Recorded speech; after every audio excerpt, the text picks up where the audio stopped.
찬송가 144장을 부르겠습니다. 144장.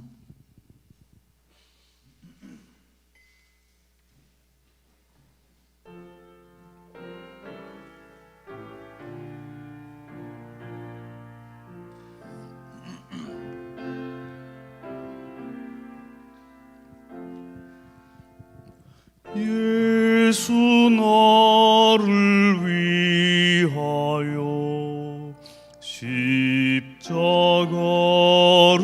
질 때 세상 죄를 지시고 고초당하셨네. 예수님 나의 죄 위하여 보배 피를 흘리니 죄인 받으소서.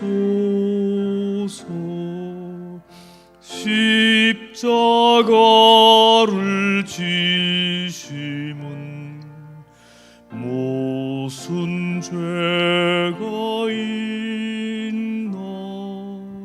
저 무지한 사람들 메시아 주견. 예수님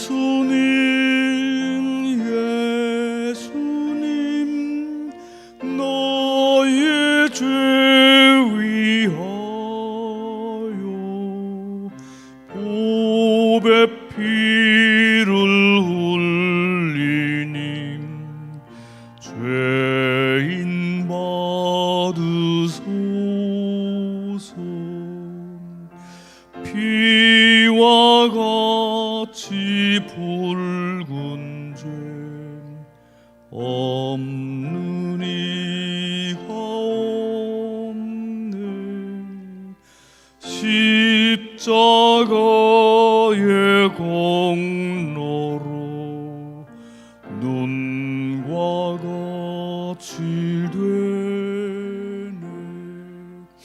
예수님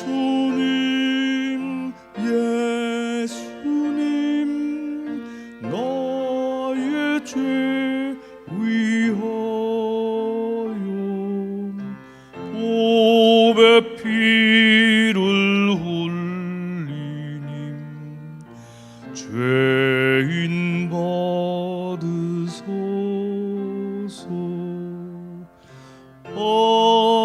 아름답다 예수여 나의 좋은 친구. 예수 공로 아니면 영원 형벌 받네. 예수님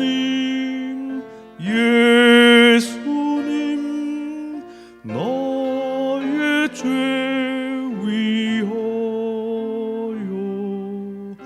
보배 피를 흘리니 죄인 받으소서. 아멘.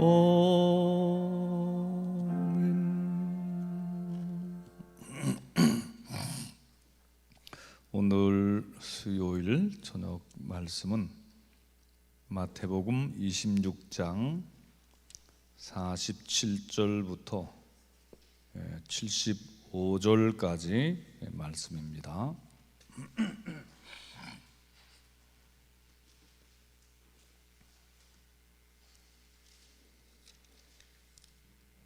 먼저 47절부터 56절까지를 한 절씩 교독해서 읽겠습니다. 47절부터 56절까지. 말씀하실 때에 12 중에 하나인 유다가 왔는데 대제사장들과 백성의 장로들에게 에서 파송된 큰 무리가 칼과 몽치를 가지고 그와 함께 하였더라.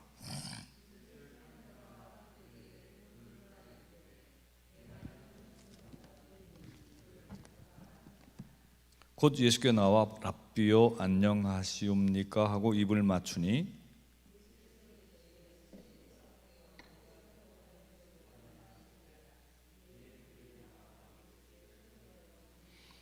예수와 함께 있던 자 중에 하나가 손을 펴 칼을 빼어 대제사장의 종을 쳐 그 귀를 떨어뜨리니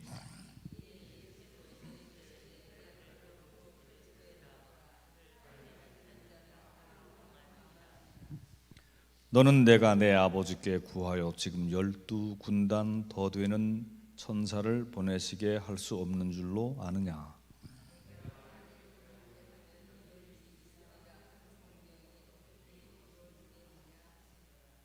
그때 예수께서 무리에게 말씀하시되 너희가 강도를 잡는 것 같이 칼과 몽치를 가지고 나를 잡으러 나왔느냐. 내가 날마다 성전에 앉아 가르쳤으되 너희가 나를 잡지 아니하였도다.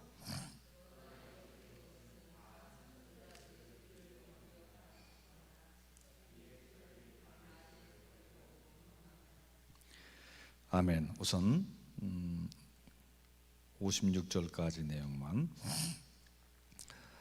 예수님이 잡히시던 밤의 상황을 얘기하고 있죠. 겟세마네 동산에 기도하러 갔던 예수님과 11제자, 가룟 유다는 따로 떨어져 나갔으니까, 그리고 그 기도를 마치시고 이제 자던 제자들, 졸던 제자들을 깨우시며 이제 일어나라, 이제 가자, 인자가 죄인들의 손에 가까이 팔리느니라, 그렇게 하시면서 예수님이 그 제자들을 깨우시고, 그런 마침 그때에 저 아래로부터 횃불이 수십 개의 횃불이 보이는 것이죠. 그때에 가룟 유다가 늘 기도하던 장소로 그 제사장들과 그 대제사장에 보낸 관원들, 말하자면 종교 경찰들을 보낸 것이죠. 그렇게 해서 예수님에게 랍비요 안녕하십니까, 선생님 안녕하십니까 하는 인사로 볼에다 키스하는 거를 신호로 예수님을 잡으라고 그렇게 했던 거예요. 은 30개를 받고 미리 그렇게 했던 건데, 이제 그런 일이 이제 일어났을 때에 예수와 함께 있던 제자 중 하나가 손을 펴 칼을 빼어 대제사장의 종을 쳐 그 귀를 떨어뜨리니라. 그 마태복음에는 자세하게 안 나오지만 베드로였다고 되어 있고, 대제사장의 종 말고 그 이름까지도 언급하기도 했어요, 다른 복음에서는. 그리고 예수님이 그 귀를 도로 붙여주셨다 하는 얘기도 나와요. 근데 내 칼을 도로 칼집에 꽂으라. 칼을 가지는 자는 다 칼로 망하느니라. 칼을 쓰는 자는 칼로 망한다, 이렇게 예수님이 말씀하셨어요. 그리고 이렇게 말씀하셔요. 너는 내가 내 아버지께 구하여 지금 12군단 더 되는 천사를 보내시게 할 수 없는 줄 아느냐. 이 군단, 그 군단이면은 그 수십만의 그 단위의 그 군대를 말하는 것이죠. 미 8군 그러면은 지금 다 줄어가지고 한 4만 5만 이렇게 남아 있는데, 원래 우리 군대에 있어서도 육군, 해군, 공군 이렇게 해가지고 지금 한 55만 명 정도 군대가 있죠. 하나님의 그 나라에 천군 천사들이 있다. 그래서 영적인 그 하나님의 군대가 이 세상의 역사를 심판하시고 또 바로 잡아가신다는 것을 우리는 들어서 알고 있지요. 근데 예수님이 이렇게 말씀하십니다. 지금은 그런 때가 아니다.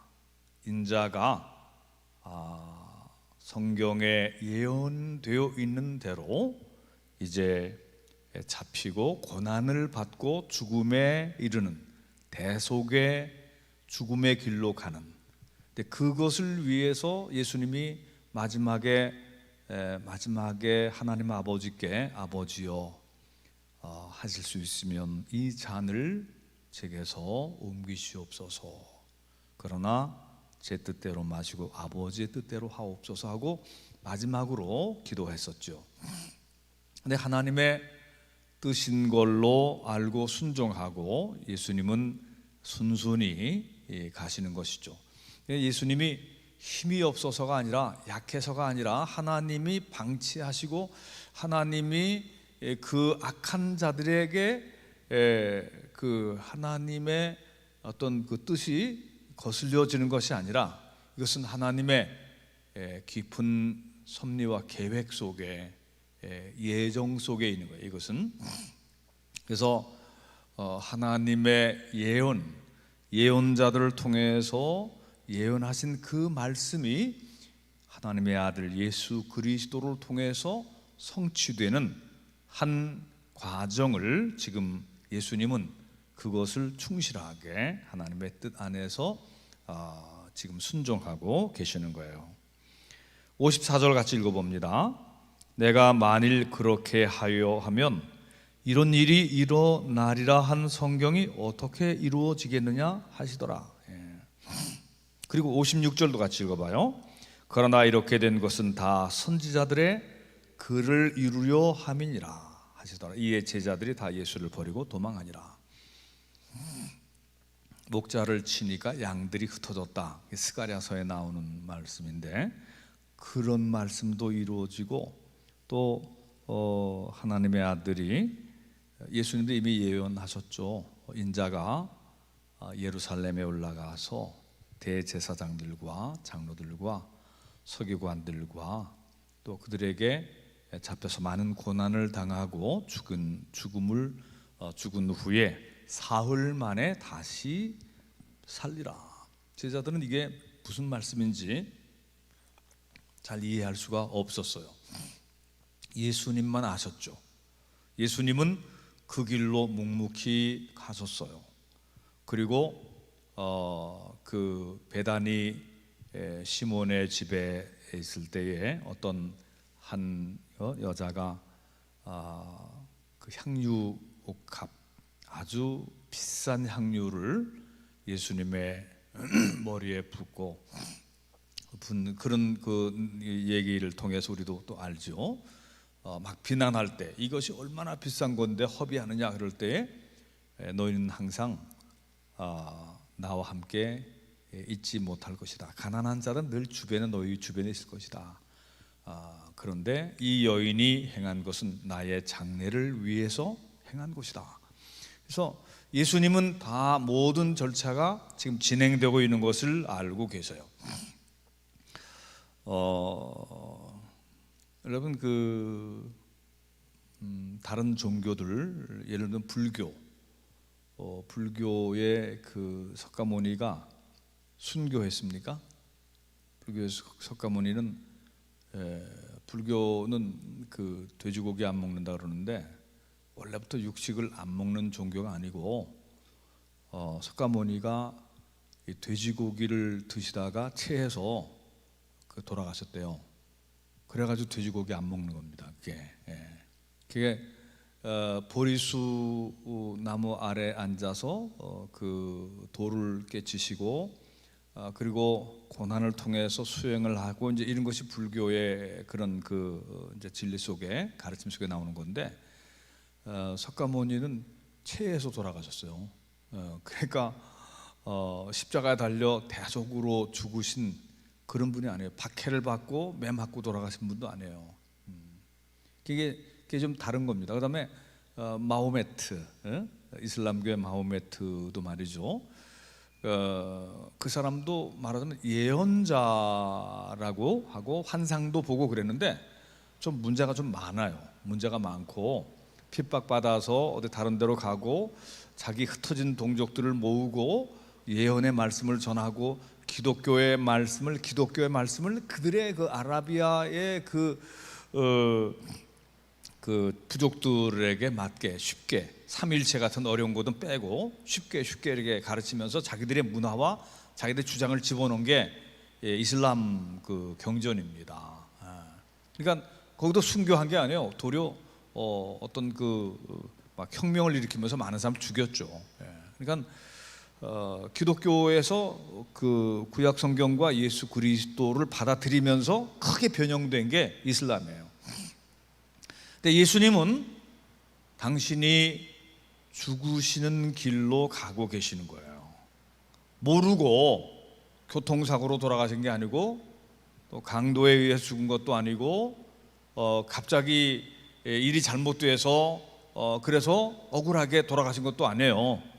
이 예수님의 죽으심은 하나님께서 예비하신, 하나님께서 계획하신 하나님의 깊은 섭리 속에서 하나님 자신이, 하나님의 아들이 이 땅에 육신을 입고 오신 그 하나님의 외아들 독생자 예수 그리스도가 다른 많은 사람들의 죄를 대신 지시고 대속의 죽음, 그들의 죄를 사하기 위해서 하나님의 아들이 대신 벌을 받으시는 대속의 죽음을 위하여 오셨고 또 가르치시고 사랑하시고 고쳐주시고 그러셨는데 마침내는 이 죽으심과 부활로 이 모든 일을 온전히 이루시는 거예요. 가끔 이제 그런 생각을 해봅니다. 예수님이 안 돌아가시고 안 죽으시고 이 기독교라고 하는 종교가 나올 수가 있을까, 그런 생각을 해봤어요. 근데 이제 살면서 깨닫게 되는 게 사람이 너무 악하기 때문에 그 나이가 많이 들기 전에는 사람이 선한 사람도 있지, 착한 사람도 있고, 사람이 노력하면 성자도 될 수 있고 굉장히 아주 완벽한 사람이 될 수 있다, 이렇게 저도 생각을 했던 사람입니다. 그런데 이렇게 나이가 들면서 깨닫게 되는 것은 사람으로서는 할 수가 없는 거다. 사람으로서는 겉으로 아무리 아무 문제가 없는 사람이라 할지라도 속에 다 어떤 쏠리는 현상, 죄악의 현상. 이 사도 바울이 이미 그 로마서에서 로마서 5장, 6장 이런 곳에서 또 얘기하고 있듯이 오라 나는 참 비참한 존재로다. 내가 선을 행하려고 하는데도 악이 내 속에 도사리고 있어서 나를 악으로 이끄는도다. 근데 통체적인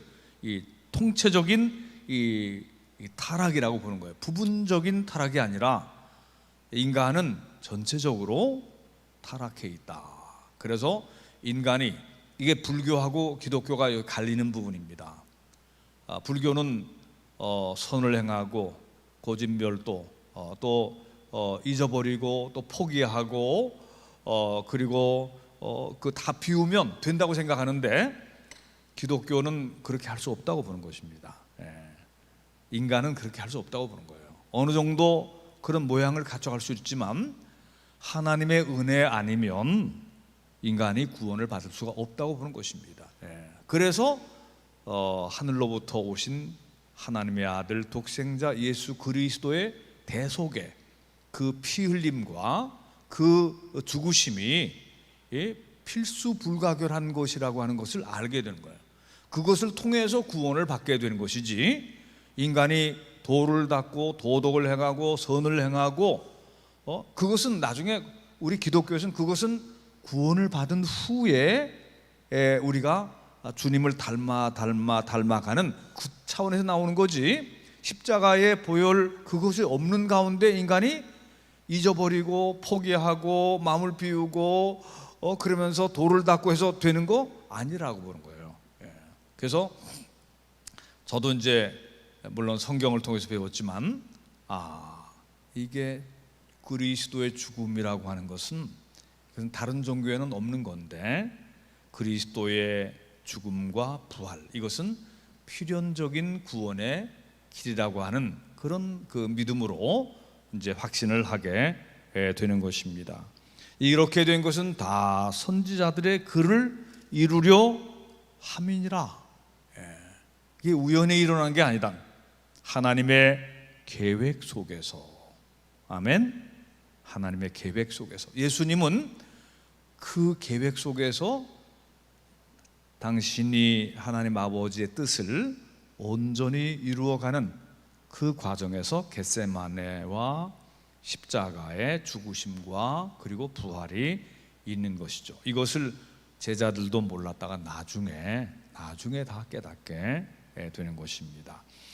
자, 그 다음에 이제 57절부터 68절까지는 자, 우리 박금인 권사님부터 두 절씩 읽어봐요. 두 절씩. 57절, 58절 읽어보세요. 성경책을 안 갖고 오셨대. 성경책을 늘 반주하느라고 찬송가만 갖고 다니나 봐요. 57절, 58절 읽으세요.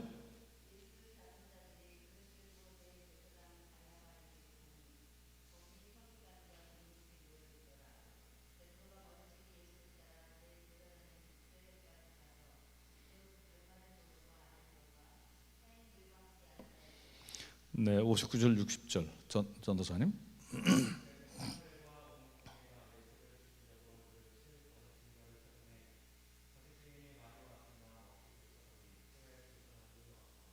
네, 61, 62절 임 권사님.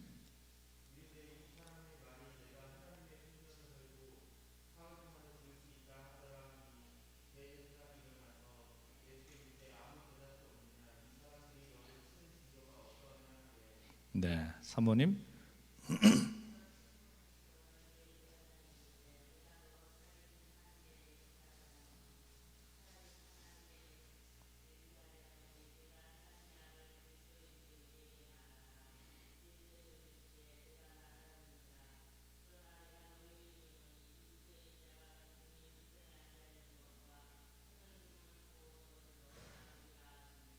아멘. 65, 66절 강유진.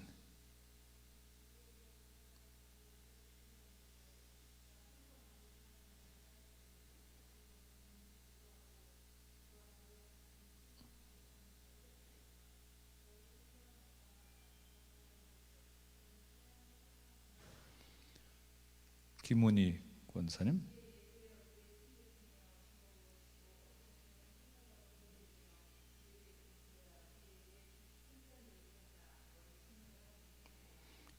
여기까지의 내용은 가야바 제사장의 뜰에서 일어난 예수님을 신문하는 과정 속에 있는 얘기죠. 예수를 잡은 자들이 그를 끌고 대제사장 가야바에게로 가니 거기서 서기관과 장로들이 모여 있더라. 이 서기관과 장로들은 주로 바리새파 계열 사람들이에요. 베드로가 멀찍이 예수를 따라 대제사장의 집들까지 가서 그 결말을 보려고 안에 들어가 하인들과 함께 앉아 있더라. 그들이 예수를 죽이려고 칠 거짓 증거를 찾았다. 그게 이 말 저 말 했는데 제대로 못 찾았는데 나중에 두 사람이 와서 이렇게 말합니다. 61절에 이 사람의 말이 내가 하나님의 성전을 헐고 사흘 동안에 지을 수 있다 했다 그랬어요. 이 성전을 헐어라, 내가 사흘 만에 다시 짓겠다, 이렇게 예수님이 말씀하셨다는 거죠. 근데 예수님이 그렇게 실제로 말씀한 적이 있습니다. 예수님이 한번 우리가 요한복음 2장 19절부터 22절, 요한복음 2장 19절부터 22절 박진실 집사님이 한번 찾아서 읽어보세요.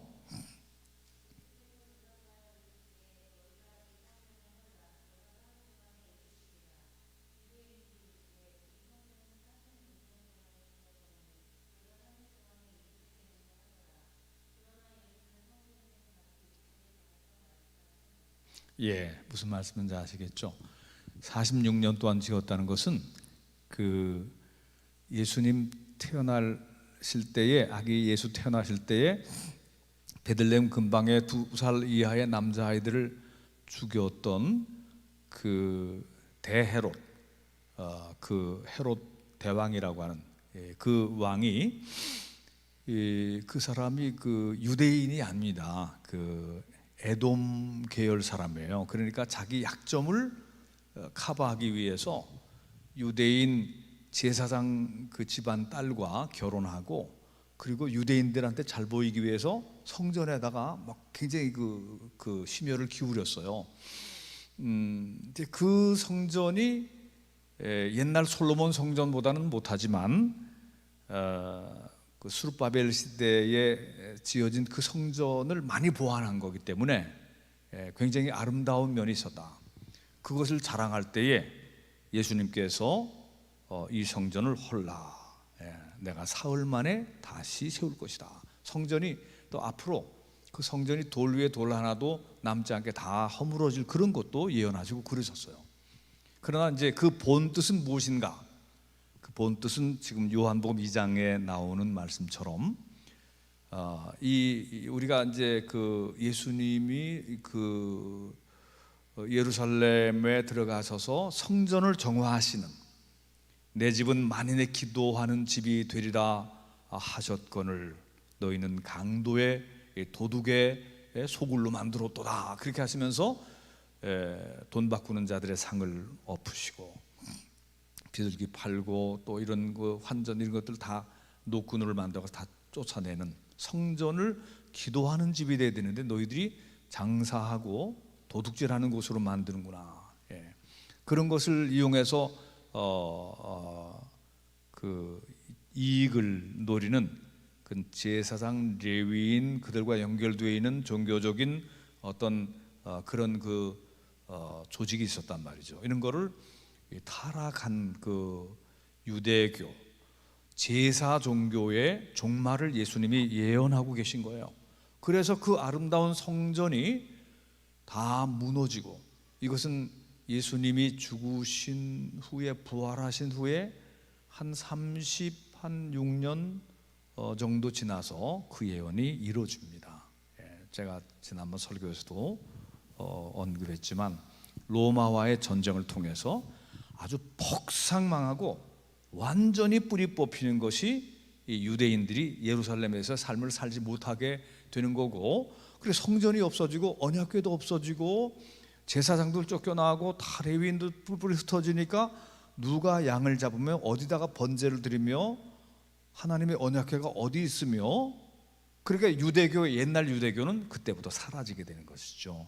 지금까지는 살아 있습니다. 지금까지 살아 있지만 로마 전쟁, 대로마 전쟁, 이 유대 전쟁이라고 하는데 로마 군단이 와가지고 완전히 싹 쓸어버려요. 한 3년 동안 버텼는데 그래서 그때의 성전과 집과 뭐 성벽과 모든 사람들의 우물과 나무까지 다 뽑혔다. 그리고 나서 다 뿔뿔이 흩어졌다. 그런데 예수님은 여기서 뭘 말씀하고 계시느냐? 너희가 이 성전을 헐라, 사흘 만에 내가 다시 세우리라.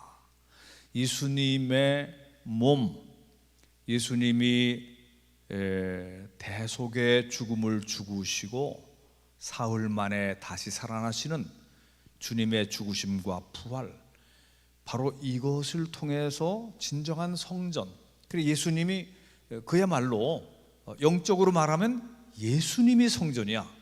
이 돌과 콘크리트가 성전이 아니고 예수님 자신이 성전이야. 그래서 성전에서 우리는 하나님을 만나는데 우리는 예수 그리스도 안에서 하나님 아버지를 만나는 거예요. 그래서 예수 그리스도의 몸, 우리는 성찬을 통해서 이것은 내가 너희를 위하여 주는 나의 살이라, 이것은 내가 너희를 위하여 주는 언약의 피라, 죄를 사하여 주기 위하여 너희를 위하여 흘리는 나의 피라, 이것을 마시며 나를 기념하라. 그래서 우리의 예배의 핵심은 무엇인가? 예수 그리스도의 살과 피에 참여하는 이것이 예배의 본질이라 그런 얘기입니다. 그래서 공간적인 예배당, 이것은 꼭 필요한 것이고 우리가 모여서 거룩하게 구별된 예배당에 있지만 그럼에도 불구하고 예배의 핵심은 무엇인가? 우리를 위하여 자기의 몸을 내어주시고 자기의 그 피를 흘려주신 예수 그리스도, 그분이 곧 성전이에요. 그분 안에서 우리는 하나님과 만나고 또 하나님의 은혜 안에 거하게 되고 생명을 얻게 되는 것이다. 이것을 이 사람들이 어떻게 알겠어요? 성전을 헐라고 그래? 그리고 지가 사흘 만에 짓는다고 그래? 아주 가증하도다, 그렇게 얘기를 한 거예요. 그러면서 이렇게 얘기해요. 내가 하나님의 아들 그리스도냐? 예수께서 64절을 보면 내가 말하였느니라. 그러나 내가 너에게 이르노니 이후에 인자가 권능의 우편으로 앉아 있는 것과 하늘 구름을 타고 오는 것을 너희가 보리라.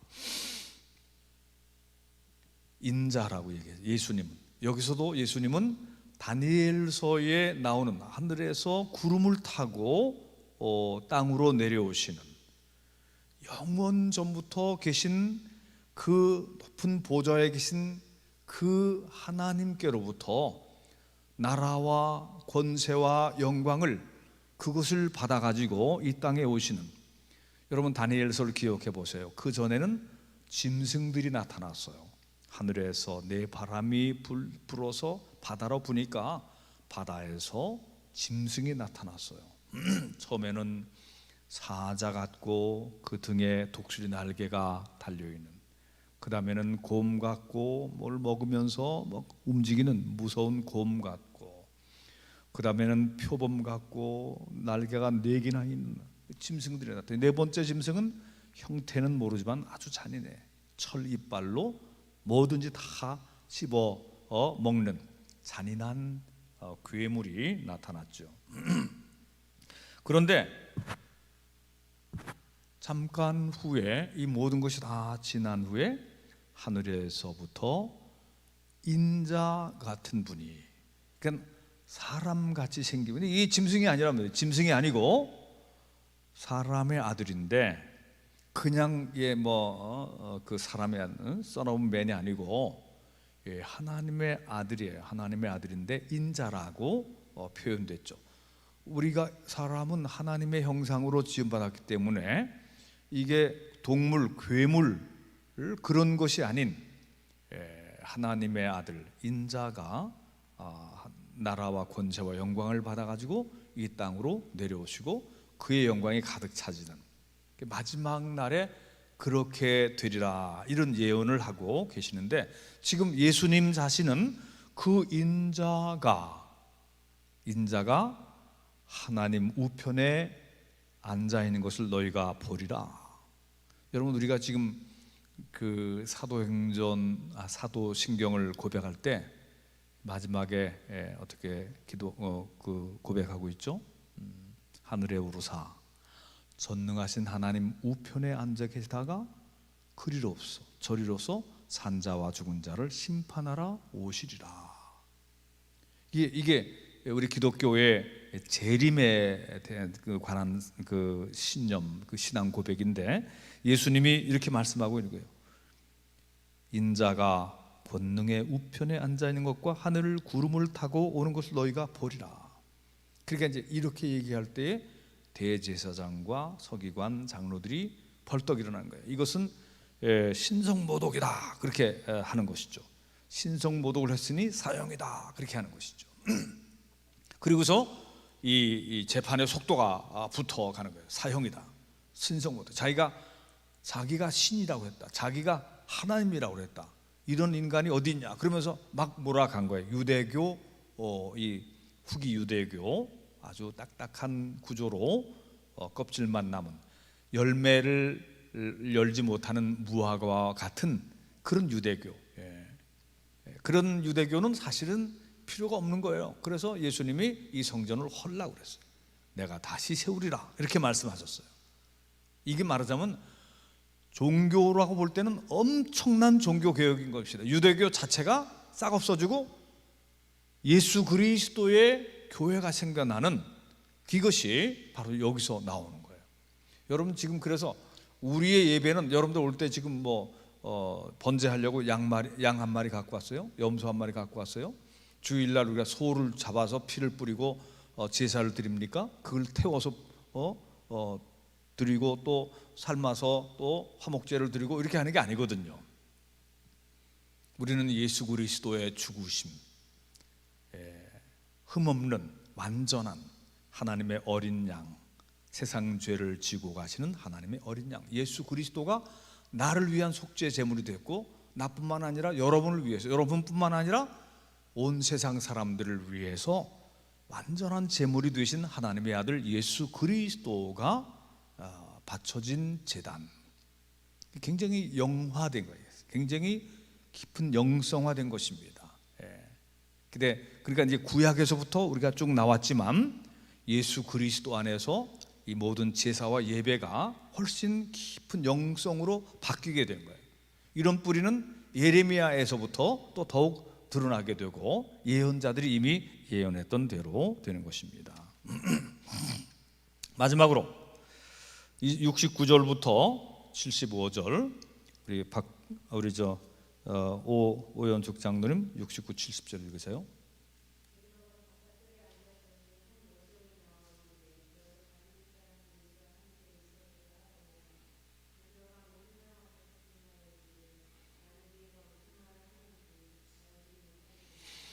네, 71, 72 이인영 장로님.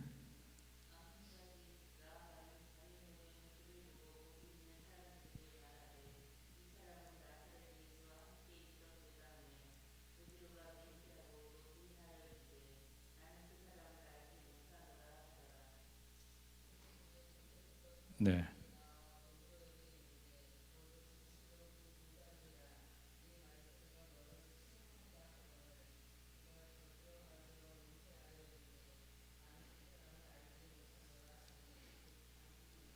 네, 75절. 아니, 저기 뒤에. 예.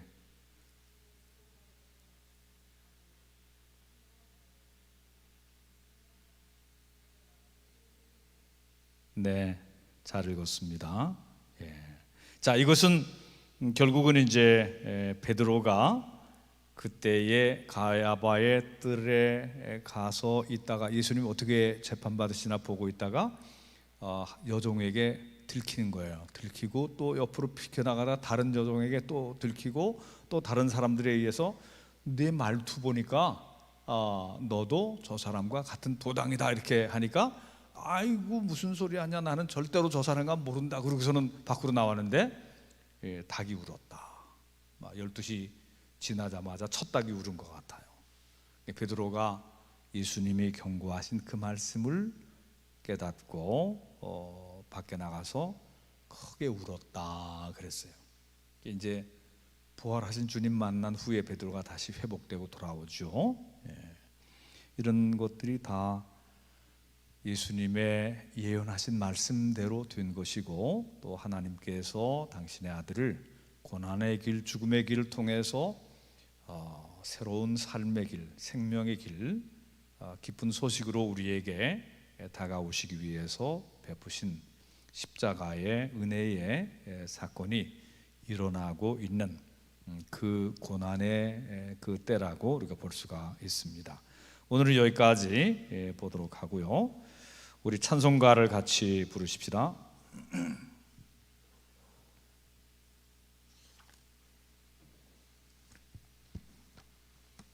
290장 우리는 주님을 늘 배반하나 내 주 예수 여전히 날 부르사 그 참되신 사랑을 베푸시나니 내 형제여 주님을 곧 따르라. 290장.